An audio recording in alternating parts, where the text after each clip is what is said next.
The evening rush at Bellini's was in full swing. The clinking of glasses mixed with the hum of conversation as Jasmine hurried across the polished floor, balancing 3 heavy plates on her arm. The smell of garlic and fresh herbs filled the air. For almost 3 years now, this upscale restaurant in downtown Atlanta had been her second home. Jasmine wiped a bead of sweat from her forehead with her free hand. She was tired.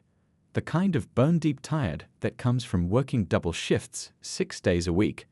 But she kept her smile firmly in place as she carefully placed each steaming plate in front of the guests at table 7.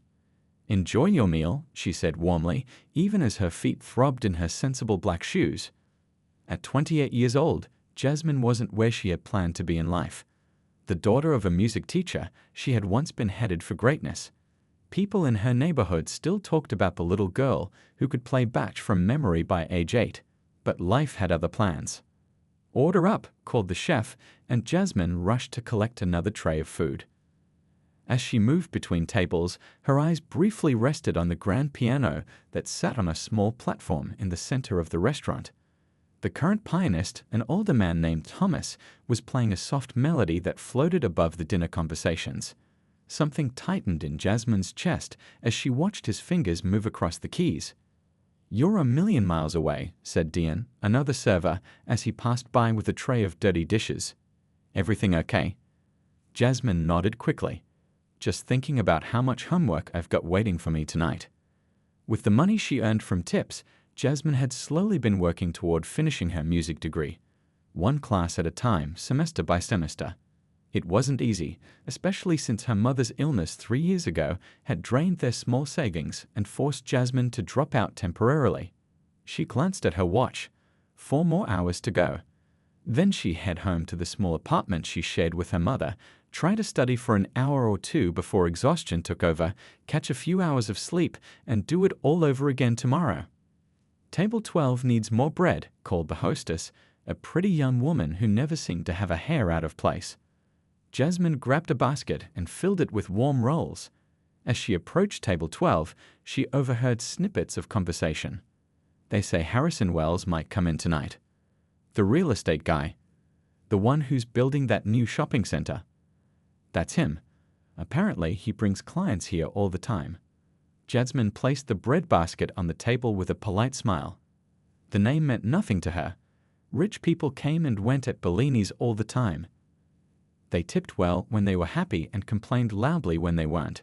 Jasmine had learned to handle both situations with grace. As the evening wore on, the restaurant grew busier.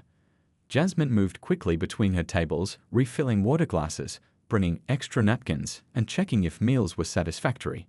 She barely had time to notice when Thomas took his break from the piano, leaving the restaurant momentarily without music. Mrs. Patel, the owner's wife, caught Jasmine's eye from across the room and pointed discreetly toward the entrance. A group of men in expensive suits had just arrived, and they were being led to the corner table in Jasmine's section. The table reserved for VIPs. "That's Harrison Wells," whispered Dion as he passed. "Big tipper if you don't mess up. And a real nightmare if you do." Jasmine took a deep breath and straightened her black uniform. Her section was already full, and she was struggling to keep up. The last thing she needed was a demanding VIP table, but she needed the money, and if this Harrison person was indeed a big tipper, it could mean an extra textbook or 2 for next semester. She watched as the hostess seated the group of 5 men.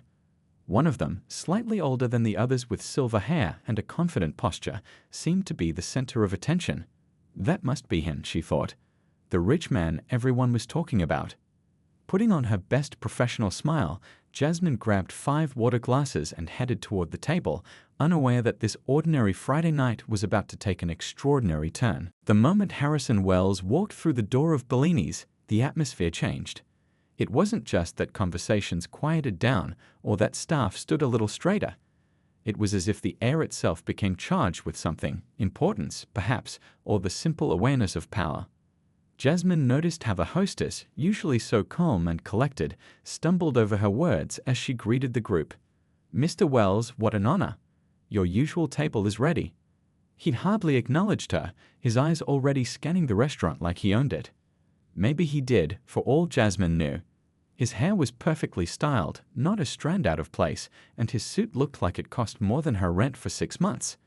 The 4 men with him followed like shadows, laughing too loudly at comments that weren't funny. "That's our biggest VIP," whispered Maggie, another waitress, as she passed by Jasmine with a tray of dirty dishes. "He leaves $100 tips when he's in a good mood." "And when he's not?" Jasmine asked, watching as the group settled at their table. Maggie just raised her eyebrows. "Then you better hope you're not his server." But Jasmine was. That corner table fell squarely in her section, and she knew there was no way the manager would reassign it.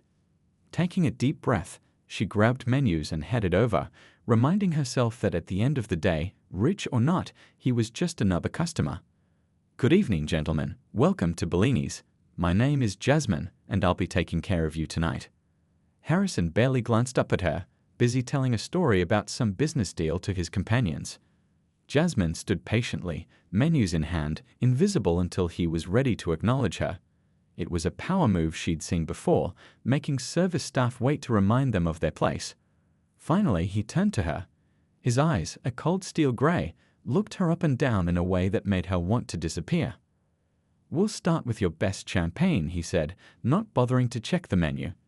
"The Dom Perignon, 2008 if you have it." "Of course, sir," Jasmine replied, keeping her voice steady. "Would you like to see our wine list for dinner selections as well?" One of the other men, younger with a nervous smile, jumped in. "I'd love to see what reds you have." Harrison cut him off. "We'll decide that later, David. Don't waste her time." The young man, David, flushed and looked down at his napkin. Jasmine handed out the menus and slipped away to get the champagne. The alcohol cabinet was locked, and she had to find Mr. Patel for the key, wasting precious minutes while her other tables needed attention. By the time she returned with the bottle and 5 crystal flutes, Harrison was checking his watch impatiently. "That took a while," he said, his tone making it clear he wasn't really looking for an explanation. "I apologize for the wait, sir," Jasmine said, carefully opening the champagne. The cork came out with a satisfying pop, and she began pouring. The golden liquid fizzed in each glass, catching the light from the chandeliers overhead. As she reached to pour Harrison's glass, the man next to him moved suddenly, bumping her arm. A splash of champagne landed on the white tablecloth, not much, just a small spot. But from Harrison's reaction, she might as well have dumped the entire bottle. "For God's sake," he snapped, pushing his chair back as if the champagne had landed on him instead of the table. "Is it too much to ask for competent service in this place?" "I'm so sorry, sir," Jasmine said, quickly grabbing a napkin to dab at the spill. "It's just a small spot, it'll dry." "It's a $300 bottle of champagne," Harrison interrupted, his voice rising enough that nearby tables turned to look. "Maybe that doesn't mean much to you, but some of us work for our money." The unfairness of his comments stung like a slap. Jasmine worked harder than most people she knew, juggling full-time studies with double shifts, taking care of her sick mother, barely sleeping some nights. But explaining any of that to Harrison Wells would be like throwing words into a void. "I apologize," she said again, keeping her voice professional despite the heat rising in her cheeks. "Would you like me to bring a fresh tablecloth?" Jasmine felt all eyes in the restaurant turning toward her. The weight of attention made her throat go dry. Harrison Wells leaned back in his chair, that same cold smile playing on his lips as he waited for her response. "I'm afraid I don't understand what you're asking, sir," she said, trying to keep her voice steady. Harrison let out a dramatic sigh and looked at his companions. "See, gentlemen? This is what I mean about the decline in quality of service these days." He turned back to Jasmine. "Let me be clearer. That piano," he pointed to the grand piano in the center of the restaurant, "has been sitting empty for the past 15 minutes, and I paid good money to dine in an establishment with ambience." "Thomas will be back from his break shortly," Jasmine explained, glancing toward the back hallway where the staff took their breaks. "It should only be a few more minutes." "A few more minutes," Harrison repeated, mockingly. "Tell me, what do you think we should do while we wait?" "Twiddle our thumbs." David, the younger businessman, cleared his throat. "Harrison, it's fine. We can talk business without." No, Harrison cut him off again. "I'm curious now." He looked Jasmine up and down once more. You look like someone who might have hidden depths. Go on, surprise us. Do you sing? Dance? His eyes lingered on the piano. Play? A tense silence fell over their corner of the restaurant. At nearby tables, conversations had died down as people pretended not to listen while straining to hear every word. I'm here to serve your meals, Mr. Wells, Jasmine said carefully. If you'd like to order, I'd be happy to. Boring answer, Harrison interrupted, drumming his fingers on the table. I'll tell you what. I'm feeling generous tonight. He reached into his jacket pocket and pulled out his wallet, extracting a crisp $100 bill and placing it on the table. This is yours if you go over to that piano and play something, anything. Jasmine stared at the money. $100 was nearly half a textbook. It was groceries for a week. It was part of her mother's medication that insurance didn't cover. I'm not sure that would be appropriate while I'm working, sir, she said. Harrison pushed the bill toward her with one finger. $200, he said, adding another bill. Surely your manager won't mind a little entertainment. After all, isn't that what this place is known for? From the corner of her eye, Jasmine could see Mr. Patel watching from near the bar, his expression unreadable. She knew he wouldn't step in. Harrison Wells was too valuable a customer. I don't think, she began, but Harrison cut her off again. Oh, I get it, he said loudly, his voice carrying. You can't play, can you? Not even a simple tune. He leaned toward his companions. And here I was, trying to give her a chance to earn an easy tip. The men around him shifted uncomfortably. One of them, an older gentleman with kind eyes, looked apologetically at Jasmine. Sir, she tried again, your food. $500, Harrison said suddenly, slapping more bills onto the table. The stack of green was impossible to ignore. $500 if you can play anything, literally anything, more complicated than chopsticks. Hell, I'll even give you $100 if you can manage that. A murmur went through the restaurant. $500 was serious money, more than Jasmine would make in tips all week. What do you say? Harrison pressed, his eyes gleaming with challenge. Or are you afraid to try? Are you worried you'll embarrass yourself? Every instinct told Jasmine to walk away, to ignore this man and his cruel game. But something else, something deeper, stirred inside her. A memory of her mother's voice. Never let anyone make you feel small, Jasmine. When they try to push you down, that's exactly when you need to stand tall. And there was another voice too, her old piano teacher. Music isn't just in your fingers, child. It's in your heart. And when the world tries to silence your heart, that's when you need to play the loudest. Jasmine looked at Harrison Wells, at his smug expression, at the money on the table that he thought could buy anything, even the right to humiliate someone. She looked at the faces around the restaurant, some embarrassed, some curious, some sympathetic. And then she looked at the piano. The gleaming black grand piano that sat in a pool of soft light, its lid propped open like a wing reaching for the sky. 3 years had passed since she performed in public. 3 years of her fingers touching keys only in practice rooms at school or on the small keyboard she kept in her apartment. Mr. Patel had moved closer now. He gave her a small nod, permission, understanding, support. Jasmine took a deep breath and made her decision. She carefully set her serving tray down on an empty table nearby. She straightened her uniform, lifted her chin, and took a step toward the piano. The restaurant grew quieter with each step she took. Harrison Wells' laughter followed her, but it sounded hollow now, uncertain. One of his companions whispered something to him that Jasmine couldn't hear. As she approached the piano bench, doubt crept in. What if her fingers had forgotten? What if the pressure was too much? The eyes of everyone in Bellini's were on her now, watching, waiting. She sat down on the bench, adjusting it slightly. The keys before her, pristine white and glossy black, seemed to welcome her, like old friends patiently waiting for her return. Jasmine closed her eyes for a moment, gathering herself. When she opened them again, she placed her hands on the keys and took one more deep breath. Whatever happened next would change everything. The first note hung in the air like a question. Jasmine had chosen her piece carefully, not something simple to just get through the moment, but not immediately revealing all she could do. She started with the opening bars of Beethoven's Moonlight Sonata, her fingers finding the gentle, rolling melody as naturally as breathing. The restaurant fell completely silent. Even the clink of silverware against plates stopped. In the kitchen, the chef peeked through the swinging doors, spatula still in hand. Harrison Wells sat frozen, champagne glass halfway to his lips, his expression a mixture of surprise and suspicion. This was clearly more than he'd expected, but he wasn't fully convinced yet. Anyone decent could play the beginning of Moonlight Sonata. It was the kind of piece amateurs learn to impress at parties. Jasmine felt his eyes on her, challenging, waiting for her to make a mistake.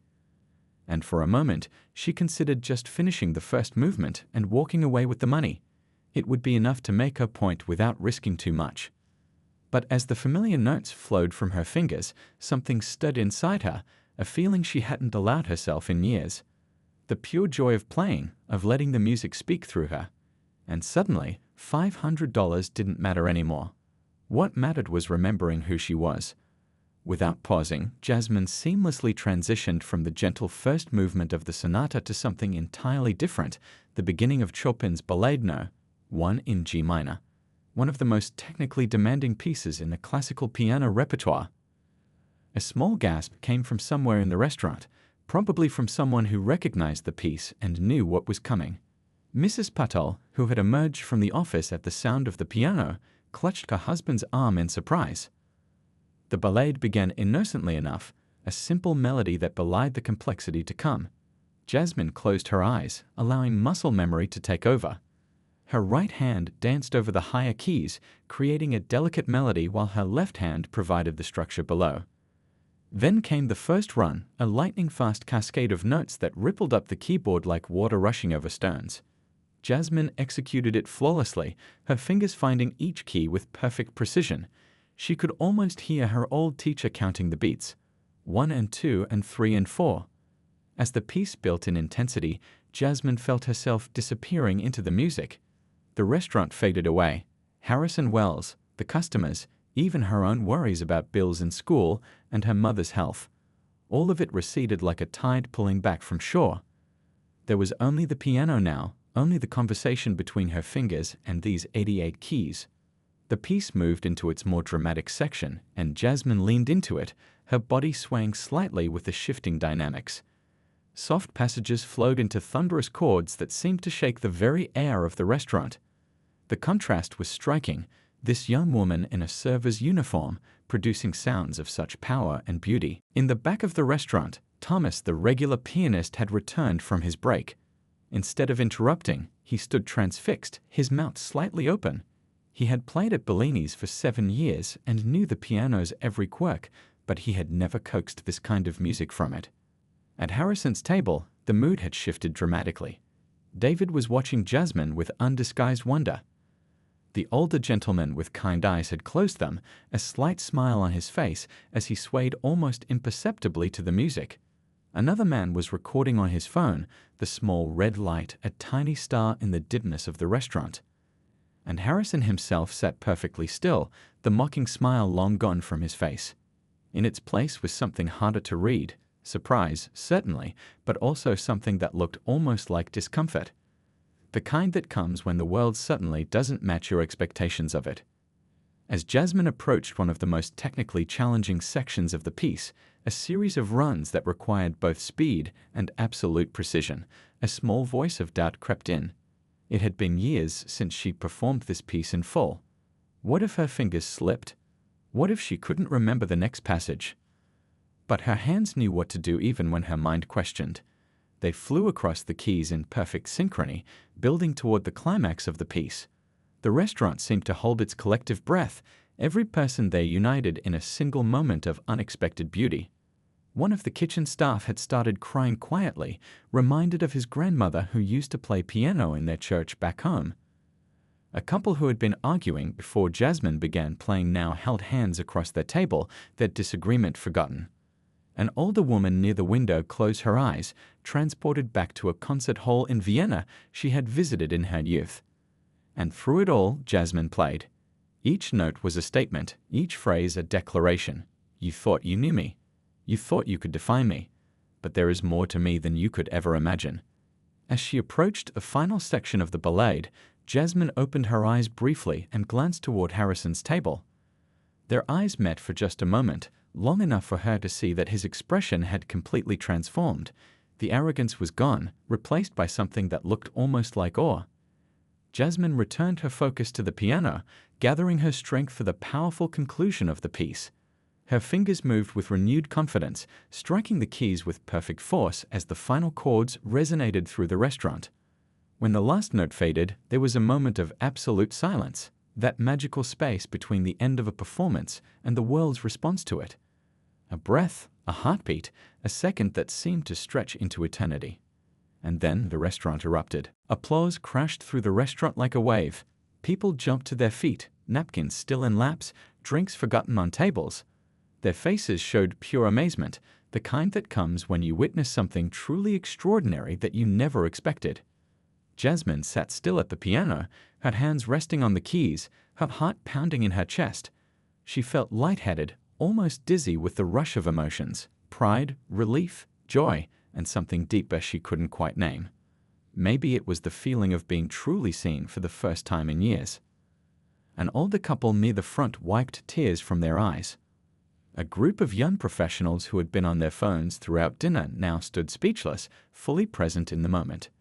The entire kitchen staff had emerged, lining the back wall, the chef still holding a wooden spoon dripping with sauce. "Bravo," someone shouted. "Encore." Others took up the call, and soon the restaurant echoed with requests for more. Jasmine glanced toward Mr. Patel, unsure what to do. As a server, she should get back to work. Tables needed attention, orders needed taking. But the restaurant owner was applauding as enthusiastically as anyone, his face lit up with wonder and pride. Thomas, the regular pianist, made his way through the crowd to her. People thought he might be upset about being upstaged, but his expression showed only admiration.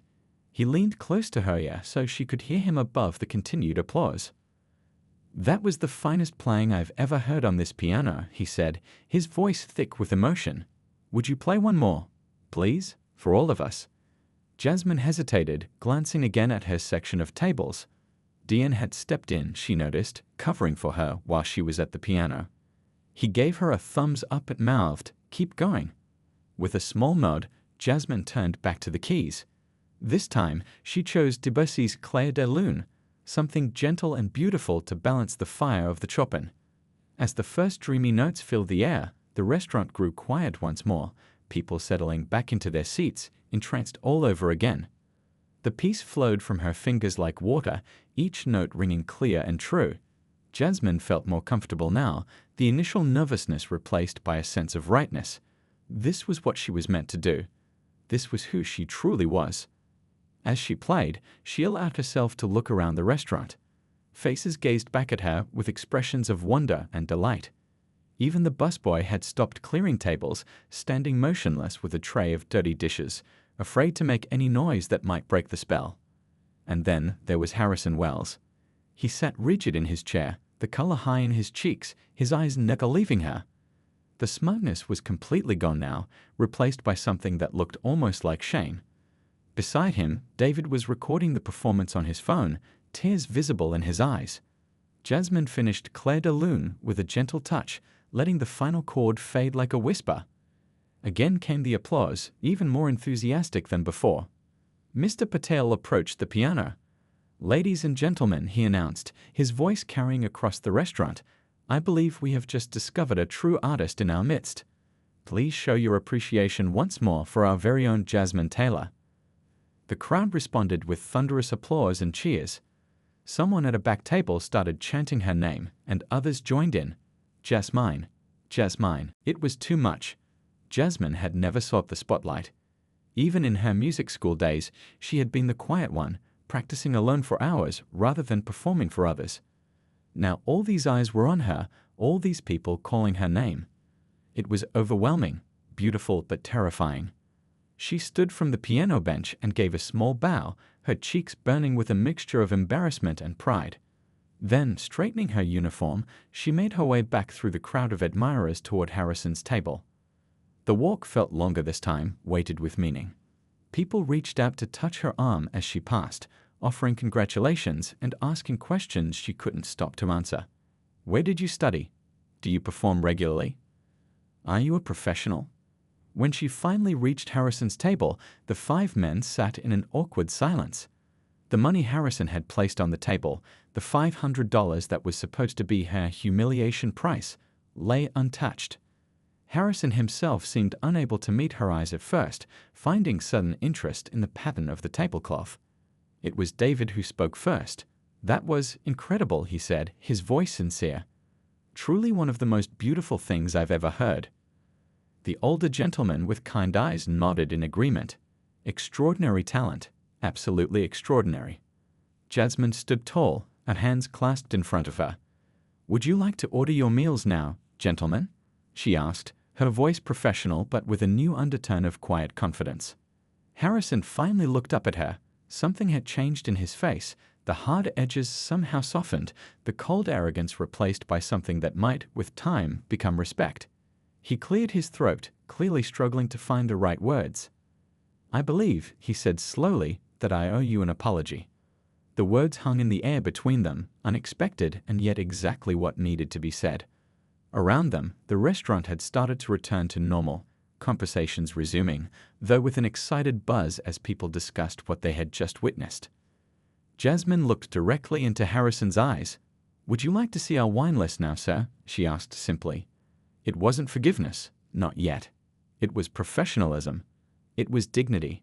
It was her way of saying, "I am more than what you thought, and I will continue to be more, regardless of what you think."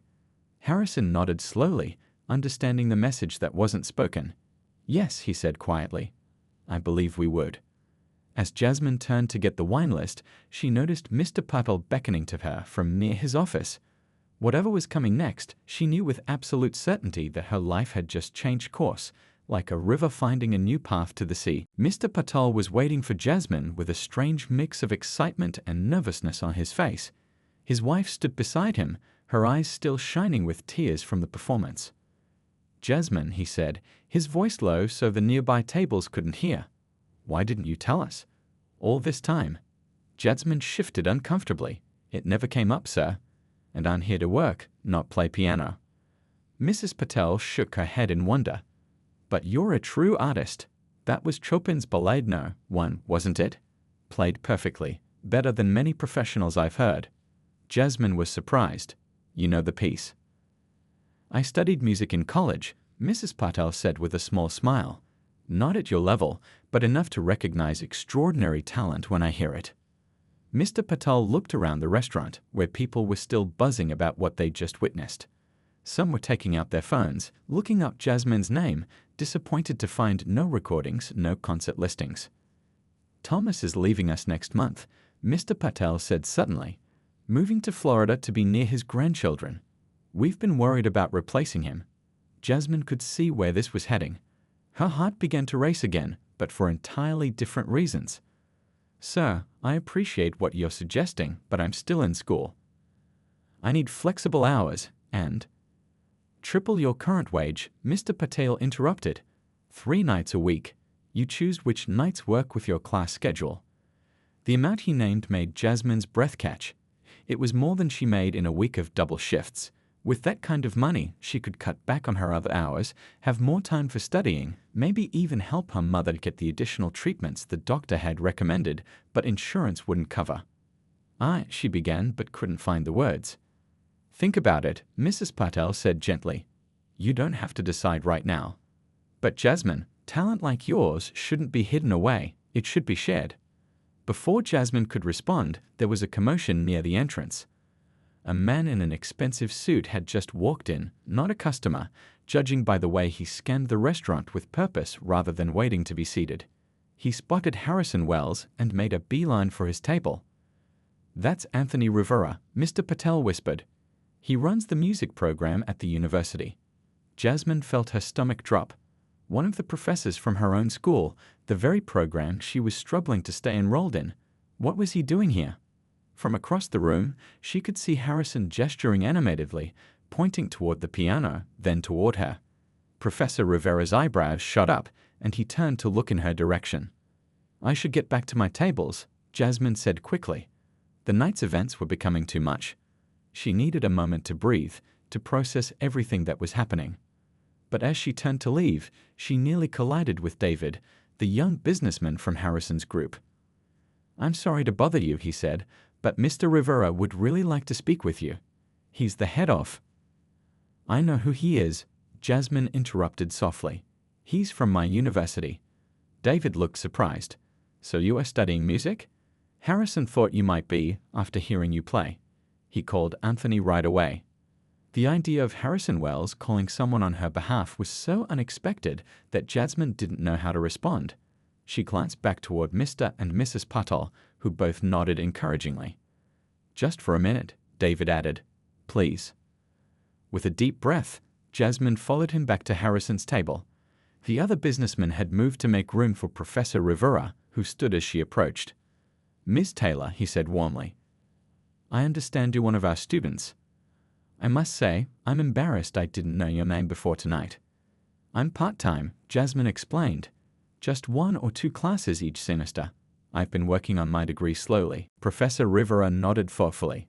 "Harrison here sent me a video of your performance just now. Extraordinary work. Chopin's Ballade is a beast that has humbled many accomplished pianists, yet you played it with remarkable feeling and technical precision." The table had fallen silent. Even Harrison seemed genuinely interested in their conversation. "Thank you, sir," Jasmine said. "But I should really get back to—" "I understand you're working your way through school," Professor Rivera continued. "Taking the long road?" "Yes, sir. My mother got sick a few years back. I had to cut back on classes to work more hours." Harrison shifted in his seat, a flash of something, understanding, perhaps, or guilt, crossing his face. "Well," Professor Rivera said, "I would very much like you to audition for our department's scholarship program. We have several private donors who fund full rides for exceptional talents." The world seemed to tilt beneath Jasmine's feet. A full scholarship. The thing she dreamed of but never thought possible. "I don't understand," she said, her voice barely above a whisper. "Why now? I've been enrolled for years." Professor Rivera smiled sadly. "Talent can sometimes hide in plain sight, Miss Taylor. Especially when that talent belongs to someone too busy working to put themselves in the spotlight. If I hadn't seen this video tonight, who knows how long it might have taken us to discover you." Harrison cleared his throat. "The scholarship program Rivera's talking about, I'm one of the donors." He looked uncomfortable but pushed on. "After what I just heard, I'd like to increase my annual contribution, specifically to support working students with financial hardships." Jasmine looked at him with new eyes, wondering if this was genuine remorse or just an attempt to save face. Either way, the result would help students like her. "Think about the audition," Professor Rivera said, handing her his card. "No pressure, but this could change things for you. Significantly." As if in a dream, Jasmine took the card. The conversation around her continued, something about schedules and deadlines, but she barely heard it. Her mind was racing ahead, imagining a life where she didn't have to choose between her passion and paying the bills, where her talent could flourish without the constant weight of exhaustion. She looked down at Harrison's table, at the $500 still sitting there, untouched. Earlier tonight, it had seemed like a fortune. Now it represented something entirely different, the moment when everything changed. From across the restaurant, Dean caught her eye and pointed urgently toward one of her tables, where a family was trying to get her attention. The real world was calling her back. "I need to get back to work," she said firmly. "Thank you, Professor. I'll think about what you said." As she walked away, she could feel their eyes on her back. Harrison, Professor Rivera, the other businessman. Tonight they had seen her talent, but she was still Jasmine the waitress, with tables to serve and bills to pay. Tomorrow would be soon enough to decide what came next. But as she picked up her serving tray and headed toward the waiting family, she felt different somehow. Lighter, as if something long dormant inside her had finally awakened. 6 months later, Jasmine stood backstage at the university's concert hall, her heart pounding so hard she could feel it in her throat. Through a gap in the curtains, she could see the auditorium filling up with people dressed in their finest clothes. This wasn't just any recital, it was her graduation performance, the crowning achievement of her degree. The journey to this moment had been nothing short of extraordinary. That night at Bellini's had set in motion a chain of events that transformed her life in ways she could never have imagined. The morning after her impromptu performance, videos had appeared online. Someone had recorded her playing Chopin and Clair de Lune, uploading the clips with the caption, "Waitress stuns restaurant with world-class piano skills." By lunchtime, the videos had thousands of views. By dinner, local news stations were calling Bellini's asking for interviews. Jasmine had been overwhelmed by the sudden attention. For years, she had lived a quiet life, shuttling between classes, hospital visits with her mother, and double shifts at the restaurant. Now strangers were stopping her on the street, asking if she was the piano waitress. But the most meaningful change had come from Professor Rivera's invitation. 2 days after that fateful night, Jasmine had visited his office, nervous but determined. "I'd like to audition for the scholarship," she told him, clutching her mother's hand for support. The audition itself had been a blur. She'd played pieces she knew by heart, muscles remembering what her anxious mind might have forgotten. When she finished, the panel of professors had exchanged glances, then asked her to wait outside. 10 minutes later, Professor Rivera had called her back in with news that made her knees weak: a full scholarship, plus a stipend for living expenses. For the first time in years, Jasmine could focus on music without worrying about how to pay next month's rent or her mother's medical bills. Now, 6 months of intensive study later, she was about to give her first formal recital. Her mother sat in the front row, healthier than she'd been in years, thanks to the treatments they could finally afford. Beside her sat Mr. and Mrs. Patel, who had become like family. Jasmine still played at Bellini's 3 nights a week, not because she needed the money anymore, but because she loved it. 5 minutes, Miss Taylor, the stage manager, whispered, breaking into her thoughts. Jasmine nodded, taking deep breaths to calm her nerves. She smoothed down the front of her new dress, a gift from her mother, and checked her reflection one last time in a small mirror. Gone was the exhausted waitress with perpetual dark circles under her eyes. The woman who looked back at her now stood taller, her eyes bright with purpose and joy. As she waited for her cue, Jasmine's mind drifted back to Harrison Wells. She hadn't seen him since that night, but she'd heard through Professor Rivera that he had indeed increased his donation to the scholarship fund. More surprisingly, he had established a new program specifically for talented students with financial hardships, requiring only that recipients perform community concerts in underserved neighborhoods. Was it guilt that drove his generosity? Perhaps. Or maybe something more profound, a genuine realization that talent existed everywhere, often hidden behind uniforms and name tags, waiting for a chance to be seen. "It's time," the stage manager said softly. Jasmine took one final deep breath and stepped onto the stage. The lights were blinding at first, but as her eyes adjusted, she could make out the audience.